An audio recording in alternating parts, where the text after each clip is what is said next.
Yo, what's going on, everyone? Brian and Jim here with DrinkABeerandPlayAGame, and today we're going to be checking out Superman on the Sega Genesis. Developed and published by Sunsoft, this Superman game was released in 1992 and is a Sega Genesis exclusive. And I say exclusive kind of in a relative term because in our next video you'll see a game that's very much inspired by this one. In Europe, this is known as Superman the Man of Steel. Nerd! Anyway, this is as basic a side-scrolling beat-em-up as you can get. Let's get right into it. When looking at the graphics, you have to remember that the Genesis has been out a while.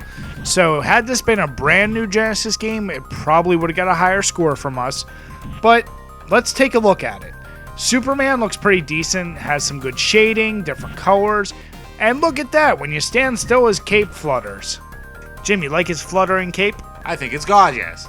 But then you look at the enemies, and most of them are fairly bland or monochromed, and that's fine. At least there's a different variety of enemies as compared to the NES game. And Sega's actually doing a really good job here of the parallax scrolling with the backgrounds changing. Sure, they repeat, but it's just a nice little touch. At least they attempted to make the levels all feel a little different from each other. And as you'll hear more from Jim, the levels actually have a nice little break in the middle where they change format. It's really not that bad. Keeping that in mind, I gave it a 7, Jim gave it a 6. I'm going to add just one beer just because we would have liked to seen a tiny bit more color in things other than Superman. And I'm just being a little nitpicky, but meh. The sound. This is actually going to be a pretty quick one because the music in the game is pretty good. Certainly not anything legendary, but I like the tracks. They're pretty well composed. Where the game loses points is sound effects once again, because there's just not enough of them, and the ones you get are really, really basic. I know the Genesis was tough to program for sound-wise, but you could have done a lot better than this. So if it had better sound effects, it definitely would have gotten a better score, but we both wound up giving it 6s. Which, it's fair for what the package is. As far as beer goes, I'm just going to add one beer just because I wish the sound effects were better. So just like the NES, the control scheme in this game is super simple. Considering it's for the Sega, you now have 3 buttons. You have your attack, your special attack, an actual jump button, which you guys know I love, but it does fall down in some areas. For example, watch this video. Watch me pathetically try and jump up this building. I guess I'm an asshole because I didn't realize you had to hold up and jump to do this little stupid super jump. I thought I was fucking Superman. I didn't know I needed to put extra efforts into my jump. But fuck me, right? Things like that bothered us. The hits themselves, it's a delay that you just get used to after playing for a half an hour, but when you first start, you're going to throw a punch, there's going to be a delay, you're most guaranteedly going to get hit, and it's going to piss you off. And using some of your special powers like the Mega Punch, look how long it takes him to throw that punch. Isn't he supposed to move as fast as a speeding bullet? I don't know. Maybe I expected too much, but I was shocked that this control was as delayed as it was.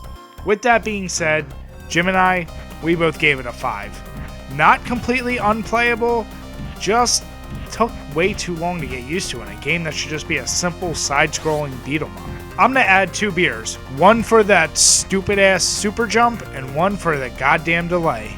Again, it's a missed opportunity because it shouldn't be hard to do a Superman game, but this one just really, it doesn't fully miss the mark. It's just not remarkable in any way. One of the big problems off the bat is that you just don't get enough superpowers. If you look at Superman in the comics, given the situation, he has basically everything. It's cheap! Cheap nothing, cheap enough to win for me. Ha! That's the only way you win. Winner. Better. Where's your belt? Just you wait. Anyway, in the comics you had super hearing and freeze breath and super ventriloquism. Shit like that. In this game you just get super strong punches, laser eyes during flying sections, and a spin move that you only use sparingly and it tells you exactly when to do it. So it's really a missed opportunity there to have a fun, kind of more dynamic and unique brawler. Besides that, the game itself again is way too hard. You only get 3 lives, no continues, and when you use up those 3 lives, it's game over. You get a number of different and kind of unique boss battles, which is fine, but the whole game's just kind of, again, just boring. You do get some variation in the gameplay styles in the game though, which is actually good. So, getting to the scores, we both gave it 5s. It's as generic as you're gonna see. And as far as beers go, I'm gonna give 2 beers for the 2 relatively fun gameplay styles in the game. Oh boy, the originality. Some would say this was the kryptonite for this game. Kryptonite nothing, he's still better. You're missing the point. The originality is where this game falls down, Jim. He's still better. Calm your tits. Damn it! Anyway, this game offers barely anything new that we haven't seen. As you'll see from our scores, we were scraping at the bottom of this barrel of a game to find something we felt was original. The best we could come up with was that it's the first game on the Genesis to feature Superman, and like Jim mentioned, some of your levels got split into 2 sections, so that was still a relatively new idea at the time. But with that being said, we both gave it 2s, and I'm sorry, I'm adding 4 beers to this meter. I know that's a lot, but come on guys, you couldn't even make Superman fly except for the flying sections. You couldn't give him his powers. You couldn't throw 1 or 2 new things. Fuck, throw X-ray vision mode into this. Something. For playability, just like the NES game, if you know what you're doing and you know all the enemy patterns and where they're coming from, then you basically know the game. There's really no replayability in this outside of just how damn hard it is. So we both gave it 3s. And as far as beer goes, I'm gonna give it... God, I'm getting so bored of these Superman games already. I want to give it another 3 beers just to keep it interesting. Jesus. So overall, yes, this is a major improvement over the NES game. But where this game falls down is that replayability, is the originality. Other than that, it's what we would just call a standard-ass beat-em-up. And one that's kind of boring and kind of lags at that. So there's not too much to really love about this game, but at the same time, we can't completely bury it. So as you see from our scores, I gave it a 4, Jim gave it a 5. This is another situation where Jim went through and beat the actual game. Had to use cheat codes because this is a hard motherfucker. I gave up after the first level. It was just too annoying. I didn't want to invest my time. And quite frankly, I wasn't having fun. I'm sorry, I don't like beat 'em ups where you should spend more time just trying to avoid enemies versus actually fighting them. That's just my opinion. So when we combined it all together, and what shocked me and Jim, this rounded out to a 4.6. Now, like we said, the way we score games, you factor in replayability and originality, it drug this score down.